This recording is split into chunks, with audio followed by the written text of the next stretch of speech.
السلام علیکم ورحمۃ اللہ وبرکاتہ۔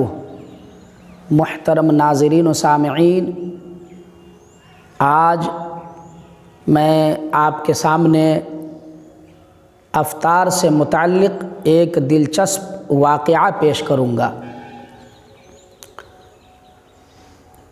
رمضان کا مہینہ تھا۔ لاک ڈاؤن سے پہلے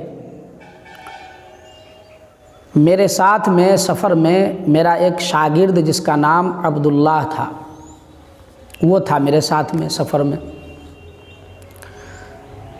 دلی سرائے روہیلا سے احمد آباد گجرات کے لیے ٹکٹ تھا۔ ہم دونوں دلی سرائے روہیلا کے لیے نکلے اور وہاں سے ٹرین پکڑے۔ 9 بج رہا تھا صبح۔ اس وقت کوئی سامان کھانے پینے والا وہاں موجود نہ تھا، اور ہم لوگوں نے بھی یہ سوچ کر کچھ نہیں لیا کہ ابھی تو بہت وقت ہے، صبح ہی ہے، 7 بجے 6:30 7 بجے افطار کا وقت ہوتا ہے، تو راستے میں ٹرین میں جو فروخت ہونے کے لیے بکنے کے لیے سامان آئے گا تو ہم لوگ خرید لیں گے۔ تو یہ سمجھ کر کے نہ پانی لیے نہ افطار کرنے کے لیے کوئی سامان لیے۔ ٹھیک ہے، گاڑی پہ ہم لوگ بیٹھ گئے، گاڑی چلتی رہی۔ جب شام کا وقت آیا تو چونکہ ہم لوگ اے سی میں تھے،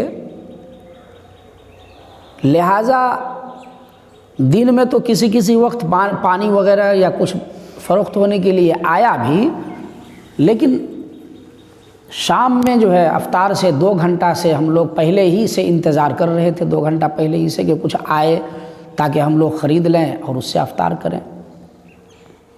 لیکن کچھ بھی نہیں آیا، نہ پانی نہ کھانا نہ کچھ بھی نہیں۔ ٹھیک افطار کے وقت سے 10 منٹ پہلے غیر مسلم بھائی ہمارے بغل میں بیٹھے ہوئے تھے۔ پورے کیبن میں غیر مسلم بھائی ہی بیٹھے ہوئے تھے، جو ہمارے ہندو بھائی تھے وہ بیٹھے ہوئے تھے، اور اچھے لوگ تھے بیچارے، بہت ہی رسپیکٹ کرتے تھے، قدر کرتے تھے، عزت کرتے تھے۔ انہوں نے کہا کہ حافظ صاحب، افطار کا وقت تو ہونے کے لیے جا رہا ہے آپ لوگوں کا، تو افطار نہیں کریں گے؟ ہم نے کہا ہاں افطار تو کریں گے۔ اتنے میں ایک شخص آیا جو مسلمان تھا اور اپنی فیملی کے ساتھ میں سفر کر رہا تھا۔ ہم لوگوں سے دور ہٹ کے وہ بیٹھا ہوا تھا۔ وہ آیا، وقت پوچھ لیا کہ افطار کا وقت یعنی ٹائم کتنا ہوا ہے، اور وہ چلا گیا۔ ہم سوچے کہ افطار کے وقت میں ہم کو بلائے گا وہ، چونکہ ان کے پاس سامان وغیرہ بھی تھا، لیکن انہوں نے ہم لوگوں سے پوچھا تک نہیں کہ بھائی آپ کے پاس افطار کے لیے سامان ہے یا نہیں۔ ادھر ہمارے آس پڑوس میں جو ہمارے ہندو بھائی بیٹھے ہوئے تھے، انہوں نے پوچھا کہ حافظ صاحب آپ کے پاس افطار کا سامان ہے یا نہیں؟ افطار کیوں نہیں کریں گے؟ افطار کریں گے نا؟ ہم نے کہا بھائی افطار تو کریں گے، لیکن افطار کرنے کے لیے کچھ ہے نہیں، کچھ ہو تو تب نا۔ انہوں نے کہا کہ آپ ٹینشن نہ لیں، افطار کا انتظام ہم لوگ کر دیتے ہیں، ہم لوگوں کے پاس بہت کچھ ہے۔ تو ہم نے کہا کہ ایک مسئلہ اور بھی ہے۔ کہا کیا؟ ہم نے کہا کہ افطار کا صحیح وقت یہاں پہ کیسے پتہ چلے گا، کیونکہ ہم کو یہ بھی پتہ نہیں ہے کہ اس جگہ پہ اتنا بجے افطار کا وقت ہوتا ہے۔ انہوں نے کہا کہ یہ بڑی بات نہیں ہے، گوگل پہ آج کل ہر چیز رہتی ہے۔ چنانچہ انہوں نے گوگل پہ سرچ کیا، جو جگہ ٹرین رکی اس جگہ کو سرچ کیا کہ یہ جگہ میں افطار کا وقت کتنا بجے ہے آج کی تاریخ میں، تاریخ ڈال کر کے اور مہینہ اور سال ڈال کر کے افطار کا وقت دیکھا تو بالکل صحیح وقت جو ہے وہ گوگل پہ آ گیا. کہا دیکھیے حافظ صاحب یہ آپ کے افطار کا وقت ہے، آپ ٹینشن نہ لیں. چنانچہ وہ لوگ پلیٹ نکالے، وہ جو کھاؤ پھینکو والا پلیٹ ہوتا ہے، اچھی کوالٹی کا پلیٹ تھا، نکالے 4-5 پلیٹ نکالے وہ لوگ.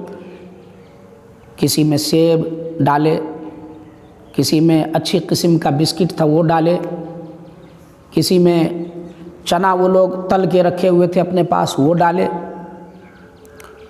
پرکیا وغیرہ تھا وہ ڈالے.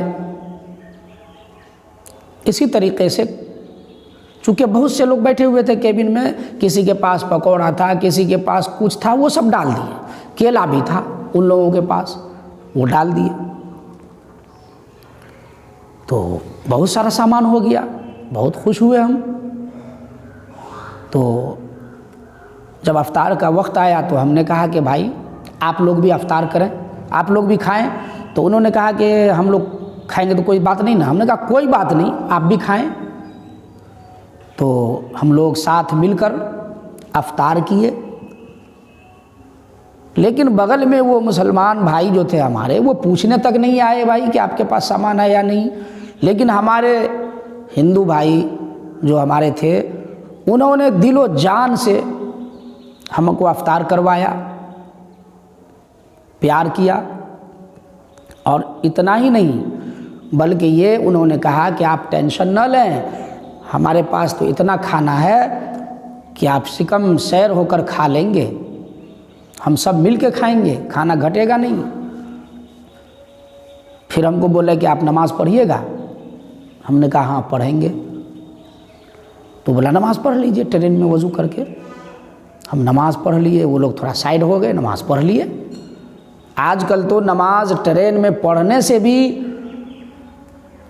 FIR ہو جاتا ہے، مقدمہ ہو جاتا ہے. لیکن ہمارے ہندو بھائی ہی ہم کو پریس کر کے بولے کہ نہیں آپ نماز پڑھ لیجئے. ہم لوگ تھوڑا سائڈ ہو جاتے ہیں.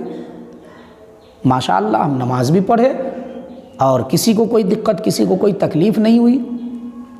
پھر ان لوگوں نے کہا، جب کھانا پینا سے فارغ ہو گئے تو ان لوگوں نے کہا کہ اب آپ یہ سوچ رہے ہوں گے کہ سحری کیسے کریں گے، آپ کو سحری کرنے کا بھی ہم لوگ سامان دے دیتے ہیں. ہم لوگ تو جاگیں گے نہیں، آپ اس وقت میں اٹھ جائیے گا اور سحری کر لیجئے گا. تو انہوں نے کہا کہ سحری میں کیا کیجئے گا، کیا کھائیے گا. ہم نے کہا پھل فروٹ کھا لیں گے. تو انہوں نے کیلا، سیب دے دیا. اور ٹرین میں جو امول کول وغیرہ بکنے کے لیے آتا ہے، دودھ وغیرہ، تو وہ خرید کر کے دے دیے کہ یہ لیجئے. وہی لوگ خریدے اور دے دیے کہ یہ لیجئے آپ سحری کیجئے گا.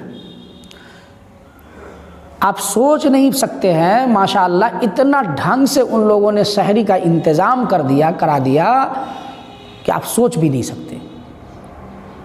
لیکن وہ ہمارے مسلمان بھائی ہم کو پوچھے تک نہیں. تو بڑی خوشی ہوئی ہم کو. آج بھی ہم لوگوں کے گاؤں میں غیر مسلم بھائی ہمارے مسجد میں آ کر افطار دیتے ہیں اور ہم لوگ شوق سے لیتے ہیں، کھاتے ہیں، سب مل جل کے رہتے ہیں. تو کتنا اچھا لگتا ہے یہ ماحول. لیکن وہ اگر آدمی لڑائی جھگڑا میں الجھ جائے، آپس میں تناؤ پیدا کر لے، تو رہنے میں جینے میں اچھا نہیں لگتا ہے. ہمیشہ ٹینشن بنا رہتا ہے آدمی کو. لہٰذا امن سے، چین سے، پیار محبت سے آدمی کو ہمیشہ رہنا چاہیے. اور ذات پات آدمی کو کبھی نہیں دیکھنا چاہیے، بلکہ ذات پات سے اوپر اٹھ کر کام کرنا چاہیے. اور کوئی بھی ذات کا کوئی ہو اس کو مدد کرنی چاہیے. اگر ہماری ضرورت پڑ جائے تو ہم کو اس کی مدد کرنی چاہیے. تو اللہ تعالی ہم سب کو آپس میں میل محبت کرنے والا بنائے. آمین یا رب العالمین. وما علینا الا البلاغ.